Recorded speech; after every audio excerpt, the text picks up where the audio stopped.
Radio Laser fait la part belle à la scène locale. Les artistes à ne pas rater.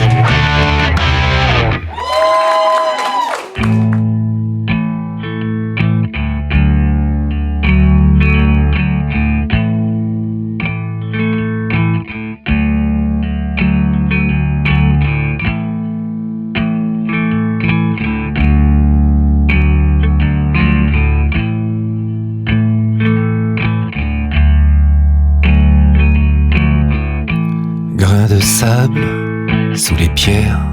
Rien de personnel, 3 mots pour un trio rennais. On est avec 2 de ses membres, Stéphane et Antoine, toute la semaine pour découvrir Rhizome, leur tout premier album. Hier, on a évoqué la release party de cet album qui s'est faite dans un lieu qui s'appelle le Bar de l'Aviateur. Et moi, j'aimerais bien que vous nous en parliez parce que c'est un lieu que vous avez l'air d'affectionner. Oui, bon, c'est un des rares lieux qui subsistent de culture à Rennes où ils font l'effort de faire des concerts. Voire d'autres animations en semaine, mais souvent il y a des concerts le vendredi ou des DJ sets, des choses comme ça.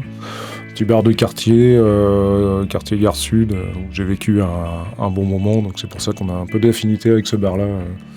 On a joué chacun avec tous nos groupes à peu près. Plusieurs fois. Oui, plusieurs fois. Vous êtes dans la place, quoi, déjà. Oui, c'est ça. On découvrira un petit peu plus tard quels sont tous vos groupes, évidemment, parce que ça nous intéresse aussi. Alors on va revenir à cet album, Rhizome, proposé par Rien de Personnel. J'ai essayé moi de synthétiser ce que j'avais reçu en écoutant l'album. Le projet, c'est de parler d'un peu tout en variant les sons, en faisant bouger et en étant assez nonchalant. Est-ce que ça va comme description ou est-ce que vous voulez rajouter quelque chose? Antoine fait oui, je sens que Stéphane est un peu plus sceptique. Non, c'est le nonchalant où en fait ils sont pas toujours nonchalants avec moi, c'est pour ça. Alors moi je l'ai pas ressenti en écoutant le disque. Qu'est-ce qui se passe? Non, ça se passe très bien. Non, c'est nonchalant. Je sais pas si on est nonchalant. On essaye d'être joyeux. Oui. L'un n'empêche pas l'autre, je pense peut-être, mais ça se discute. Ouais, nonchalant, je sais pas. Oui, écoute, on peut dire effectivement joyeux, guilleret. Je pense que nonchalant c'était pas mal. Ça y est, je pense qu'on va splitter parce qu'on n'est pas d'accord sur Nonchalant. Et ça, ce sera fait ici après le premier album. Merci Radio Laser. Waouh, quel palmarès. Mais autrement, sur le reste, oui. Alors, je te dis, c'est juste Nonchalant où j'étais perplexe. Sur le reste, oui, c'est tout à fait ça, par contre. T'évoquais notamment le côté un peu l'humour britannique de ton ami Antoine. Alors, pour moi, la nonchalanterie peut tout à fait rentrer en ligne avec ça. C'est peut-être à ça que je pensais, d'ailleurs. Peut-être, finalement. Le voilà, le nonchalant. Oui. En revanche, je suis pas sûr qu'on dise nonchalanterie. Non, je pense pas non plus. On t'entendira pas à rigueur. Mais évidemment, ce sera diffusé et j'assume totalement d'avoir utilisé cette tournure de phrase malheureusement. Se sourire, se regarder,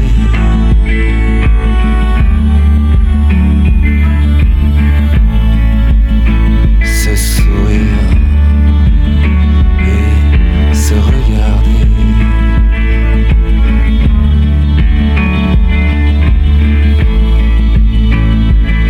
Se sourire.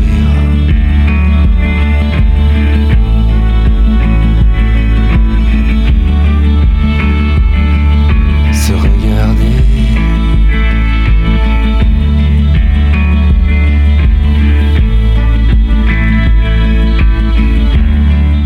Alors, un des éléments de l'album, c'est que vous avez utilisé des boîtes à rythme. Ouais. Pourquoi ce choix? Parce qu'on se doute en l'écoutant que vous êtes des musiciens capables et que vous auriez sans doute pu assurer la partie vous-même, mais pourquoi ce choix, Stéphane? Alors, assurer la partie batterie, je suis pas sûr. Oui, il n'y a pas de batteur dans le groupe. Voilà, il n'y a pas de batteur.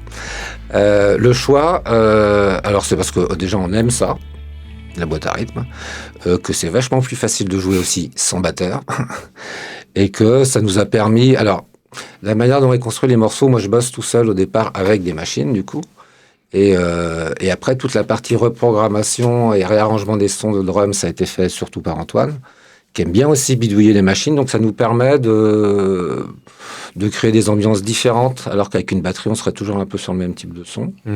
Et on aime bien aussi ce côté répétitif de la batterie où on tourne autour, de la boîte à rythme, pas de la batterie, où on tourne autour, en fait, nous, en faisant vivre le morceau, alors qu'on a une espèce d'assise qui bouge pas beaucoup.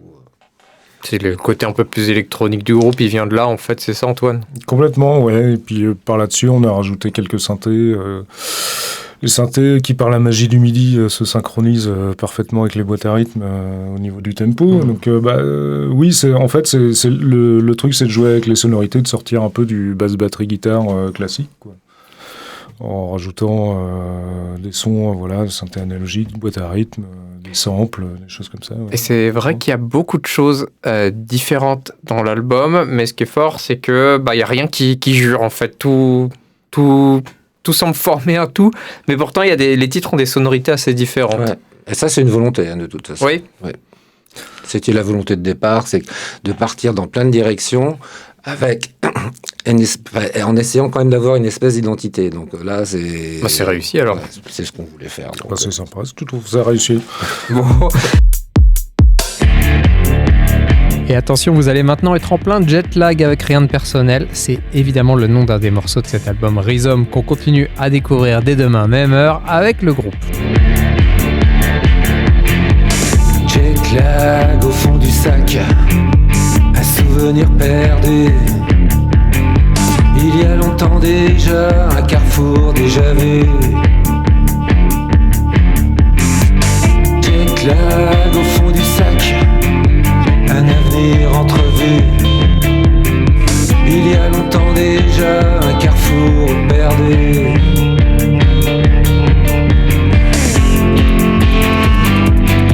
Jet lag.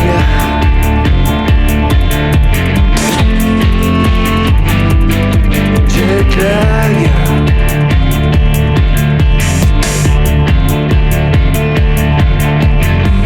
Jet lag, combien d'années? Et les palmiers qui pleurent, le vent n'emporte rien, les ordures s'entassent sur les traces. Tous ces yeux dans la soupe, tous ces yeux dans la soupe.